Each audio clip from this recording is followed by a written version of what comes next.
Félix Tshisekedi, lors de son arrivée au Burundi, a été reçu de manière spéciale par son homologue burundais. Ce geste fort témoigne de la chaleur des relations entre la RDC et le Burundi, un soutien précieux pour Tshisekedi dans une région où la diplomatie est aussi cruciale que complexe. Le président de la RDC est venu au Burundi après une visite à Kampala, en Ouganda, où il a rencontré le président ougandais. Cependant, les détails de cette rencontre restent encore flous, les deux pays n'ayant pas communiqué publiquement sur les discussions tenues. Cette série de visites souligne la volonté de Tshisekedi de renforcer les alliances dans la région, malgré les risques liés aux tensions actuelles. Au sommet du Burundi, d'autres chefs d'État étaient présents, notamment ceux de la Zambie, de Madagascar et du Kenya. Toutefois, le président kenyan William Ruto n'a pas été reçu par le président du Burundi à son arrivée, mais par le ministre des Affaires étrangères. Ce protocole, assez inhabituel, pourrait refléter une position particulière du Burundi vis-à-vis de la diplomatie régionale, où chaque détail compte. En revanche, Tshisekedi, accueilli personnellement par le président burundais, démontre que le Burundi voit en la RDC un allié fidèle et stratégique. L'absence du président Kagame au sommet est particulièrement significative. Ce manque de présence diplomatique renforce l'image d'isolement du Rwanda dans la région. Kagame, en évitant de participer à cet événement important, envoie un message implicite sur ses relations tendues avec certains de ses voisins, en particulier la RDC. Cette absence pourrait également refléter une certaine méfiance envers les alliances qui se reforment dans la région, surtout en réponse aux accusations récurrentes de la RDC envers le Rwanda, accusé d'appuyer les groupes armés qui déstabilisent l'Est du Congo. Pour Tshisekedi, chaque sommet est une occasion de rappeler les violences subies par la RDC, et ce sommet n'a pas fait exception. Il a de nouveau pointé du doigt le Rwanda et Kagame sans ambiguïté. La situation complexe de la RDC, avec ses conflits internes et ses luttes contre des groupes armés, est au cœur de la politique régionale. En désignant directement Kagame comme l'agresseur, Tshisekedi ne cherche plus à parler en termes diplomatiques édulcorés, mais utilise des mots clairs pour définir l'origine de ces violences. Pour certains analystes, cette stratégie vise à isoler diplomatiquement le Rwanda dans la région, en espérant rallier d'autres pays à la cause congolaise et obtenir ainsi un soutien concret pour stabiliser l'Est du pays.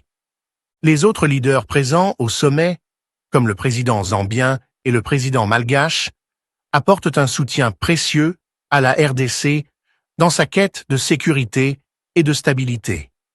Bien que certains pays de la région hésitent à se prononcer ouvertement contre le Rwanda, la présence de ces chefs d'État aux côtés de Tshisekedi montre une solidarité croissante envers la RDC. Les présidents de ces nations partagent une préoccupation commune pour la stabilité régionale, et l'absence de Kagame est vue comme un désengagement des discussions essentielles pour cette stabilité. Le président ougandais, quant à lui, n'a pas pu assister au sommet en raison de son âge avancé et de sa santé fragile. Cette absence, bien que compréhensible, laisse également entrevoir les limites de certaines alliances en Afrique de l'Est, où la diplomatie est parfois ralentie par des facteurs internes. Le président ougandais a envoyé son vice-président pour le représenter, montrant ainsi son intérêt pour le sommet tout en respectant les contraintes de sa situation personnelle. Pour la RDC, la présence de l'Ouganda reste essentielle, malgré les tensions historiques, car chaque soutien compte pour contrer les menaces qui pèsent sur sa sécurité. En somme, ce sommet au Burundi met en lumière les lignes de fracture de la diplomatie africaine actuelle. Le président de la RDC, Félix Tshisekedi, semble déterminé a renforcé les liens avec ses voisins pour défendre les intérêts de son pays, même face à l'absence stratégique du Rwanda. Sa présence à cet événement marque non seulement une prise de position claire contre l'agression rwandaise, mais aussi une volonté de faire entendre la voix de la RDC au sein des forums régionaux. Il est important pour la RDC de continuer à dénoncer ces agressions dans toutes les plateformes internationales et régionales. Tshisekedi, en rappelant l'implication de Kagame dans la déstabilisation de l'Est de la RDC, espère rallier davantage d'acteurs internationaux à la cause de son pays. En effet, de nombreux observateurs estiment que ces accusations contre Kagame, répétées et claires, visent à alerter la communauté internationale sur les véritables enjeux de sécurité en Afrique centrale. Le choix de Tshisekedi de nommer directement Kagame dans ces contextes diplomatiques démontre une stratégie de visibilité qui, selon lui, pourrait attirer le soutien international nécessaire pour résoudre cette crise. Les tensions persistantes entre la RDC et le Rwanda, exacerbées par l'absence de Kagame, rendent ce sommet particulièrement marquant. Alors que le président burundais accueillait chaleureusement Tshisekedi, cette réception démontre également que certains pays de la région voient en la RDC un allié stable, en contraste avec la situation diplomatique compliquée du Rwanda.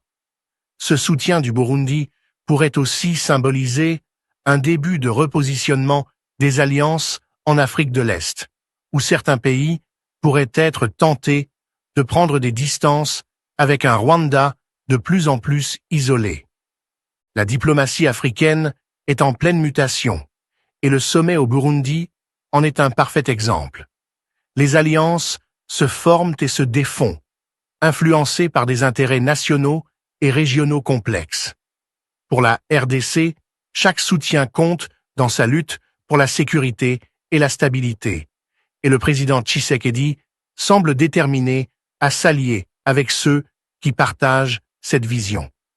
Tandis que le Rwanda se retrouve en retrait, la RDC avance, consolidant ses relations avec des nations prêtes à soutenir sa cause. L'absence de Kagame n'aura donc pas seulement marqué ce sommet, mais pourrait bien marquer un tournant dans la diplomatie régionale en Afrique de l'Est.